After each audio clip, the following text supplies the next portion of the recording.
It's not that easy being a pundit. I should know. I've weighed in on everything from politics. Here I'm wearing this Lebanese Americans for Reagan Bush button. To pop culture. It was a shocker because none of the Beatles songs seem to have any connection to drugs. To food. This Opa is more than a daytime diva. It's an anytime diva. To lingerie Barbie. I think that lingerie Barbie could in fact be a marital aid. It's a way to help improve their sex lives. I've also given my opinion a few times on this program. I'm concerned about head. Right You're now. living in So a this food year, vibe. how I feel about the Oscars are...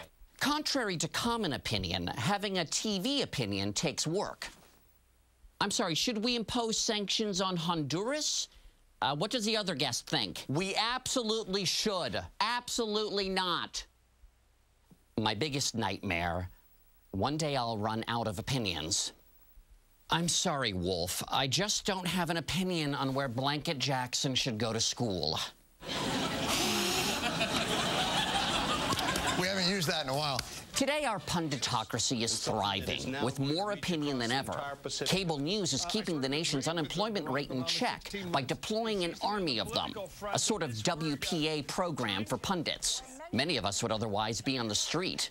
Your opinion on the Letterman-Palin feud won't help you land that job at McDonald's.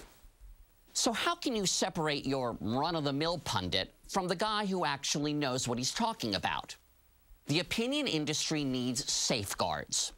First, whenever a pundit speaks, his or her qualifications on that particular subject should be clearly presented by way of the crawl. Look, Harry, conditions on the ground in Iraq have improved, which is why the administration obviously needs to move up the timetable for troop withdrawal by 3 months. Not 4 months, but 3. Secondly, a pundit needs to be fact-checked, since the premises of his or her arguments are so often untrue. Bob, the island nation of Fiji is a hotbed of terrorist activity.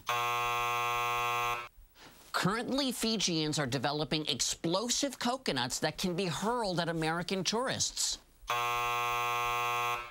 This is why our forces in the Atlantic need to stand at the ready. Because Fiji, Bob, has a lot of coconuts. And lastly, since so much of punditry is about prognostication, we need a 3 strikes and you're out policy. WMD will be found in Iraq.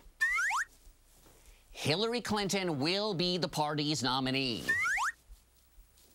Americans will be living on Mars by the end of 2009. Not so fast. We've got 6 months left to get Americans on Mars. And if it doesn't happen by January, you'll forget I ever said it.